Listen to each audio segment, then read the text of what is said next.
Hey folks, Adam here, and today we're looking at Leisure Time's Pool and Spa Chlorinating Granules. So these are a pretty fantastic product.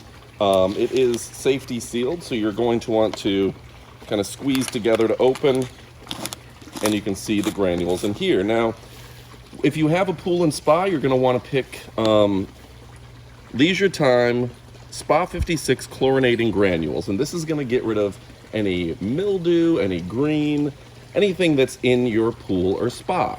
Now, if you have a good chlorine testing kit, that's going to help you determine how much to put in. I've got a 1,500 gallon spa. So that's on the back, it's going to tell you to use 3 cups, just like this. Now, I've already put 2 in, so I'm just going to throw this in. And you're going to want the jets to be on when you use it. So the jets are going to allow this to circulate accordingly, and essentially you're just not going to want that chlorine to sit in one spot. By having the jets on, that's allowing it to circulate accordingly.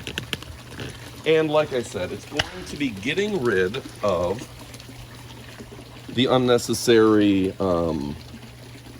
green, algae, anything like that that's growing in your spa. And frankly, when I use it, if I open up my spa and I don't smell chlorine, I know that I'm going to have to add chlorine. So go ahead and order today, you won't be disappointed.